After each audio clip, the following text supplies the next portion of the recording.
kita masuk ke segmen keempat, Bu. Ini, jadi kalau menurut keterangan Ibu nih, Bu ya, banyak kalau kalau kami membaca ya, kami juga berbicara dengan beberapa orang, banyak beberapa pihak itu skeptis, Bu, terhadap kemampuan Bapak Prabowo mewujudkan visi ekonominya. Nah, kalau menurut Ibu sendiri, ini Ibu termasuk yang skeptis atau yang optimistik? Mohon pandangan, Bu. Ya, Pak Roy. Jadi awal pelantikan Presiden Prabowo itu, saya diundangkan ke Senayan untuk menganalisis ya. Saya Hmm, katakan tidak ada yang tidak mungkin dilakukan oleh Indonesia gitu. Kita punya sumber daya alam yang banyak, variasinya banyak. Kita punya labor ya, human resources yang lebih banyak gitu kan. Tetapi harus dimanage dengan benar gitu kan. Nah, sehingga program-program Pak Prabowo ini saya lihat ya sebagian yang saya setuju, sebagian tidak ya. ya. Itu kemungkinan bisa mencapai pertumbuhan ekonomi 8%.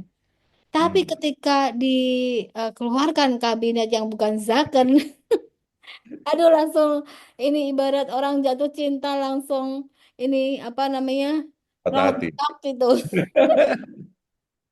Ya itu. Karena saya kebayang gini, ini pengeluaran rutin saja existing condition selama 10 tahun itu lebih besar daripada capital expenditure, Pak. Hmm. Nah, kalau ada kabinet super gemuk ini kan pasti jauh lebih besar kan?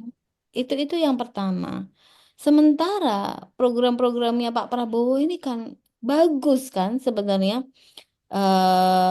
Swasembada pangan, swasembada energi, kemudian apa green economy, blue economy gitu, hilirisasi, penguatan infrastruktur.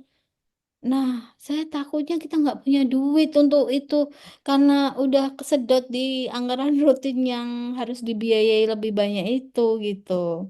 Ya. Jadi ya, duh, gimana ya Pak? Ya itu tadi ibarat orang jatuh cinta, tapi ternyata rontok setelah, oh kok gemuk sekali nih kabinetnya, gitu. Ya. Silakan Pak Budi. Nah, sekarang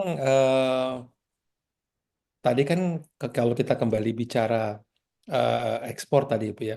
Nah, kan katanya UMKM itu bisa menjadi salah satu penopang dalam Ya. rangka diversifikasi produk gitu ya Mm-mm. untuk ekspor. Walaupun jumlahnya kecil, ini podcast yang lalu kami bahas. Jumlahnya kecil tapi banyak katanya. Nah, banyak kan kita bisa angkat ke ke internasional gitu ya. Mm. Nah, menurut Bu Esa ini seberapa besar atau kebijakan apa ya yang harus diambil oleh pemerintahan Pak Prabowo ini untuk mendukung pengembangan UMKM sebagai motor penggerak ekonomi? Mungkin tidak hanya ekonomi lokal ya, tapi juga ekonomi internasional atau global. Iya Pak, sepakat Pak. Jadi Pak BWS ini menarik sekali. Jadi kalau kita lihat di sini ya, UMKM dalam pengertian bukan UMKM seperti yang usaha kantin gitu, jangan. Terus kemudian yang handicraft apa yang apa ya pengrajin-pengrajin. Bukan, ini UMKM dalam eh, bayangan saya. Hmm, Ini riset riset LM Pak tahun 2003, riset pertama saya waktu itu. UMKM itu ada eksportir UMKM loh Pak. Jadi yang harus dilakukan adalah mendorong UMKM ini naik kelas. Memang saya akuin UMKM itu jumlahnya kurang lebih 64 juta Pak di Indonesia. Macam-macam, ada di pertanian, ada di manufacturing industry, ada di food and beverage, macam-macam.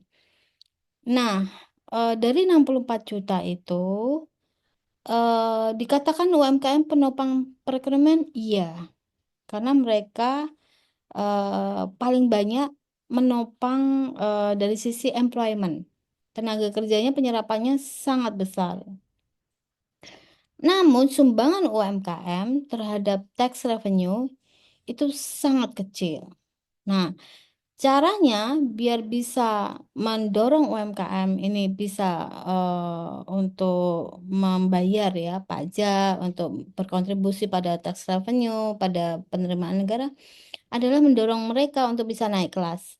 Jadi tidak hanya UMKM makers, tetapi juga menjadi UMKM exporters gitu, global player. Caranya bagaimana? Biasanya itu dilakukan kalau di Jepang itu dengan kolaborasi dengan MNC company, jadi multinational companies. Nah, riset LM waktu itu menunjukkan bahwa katakanlah produk elektronik yang terkenal ya di Indonesia, itu sebenarnya mereka itu sudah melakukan kolaborasi dengan UMKM. Kipas angin misalnya, motornya memang dari perusahaan apa induknya ya. Kemudian baling-balingnya itu dari supporting industrinya dari UMKM, baut-bautnya semuanya itu dari UMKM. Jadi mereka itu merupakan supporting industry untuk perusahaan besar itu untuk bisa memproduksi kipas angin.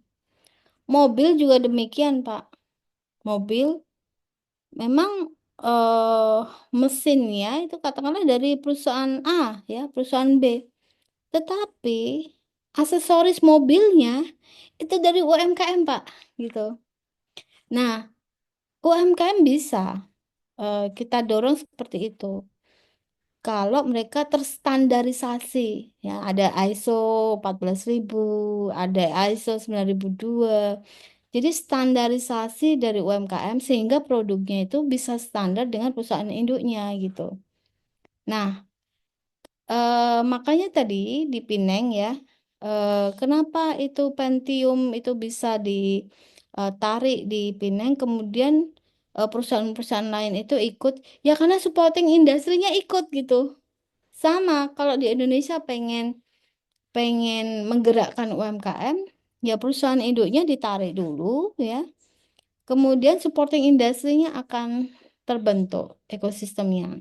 Asalkan ya tadi jadi tuan rumah yang baik Pak untuk investasi, tidak dipalak gitu Pak.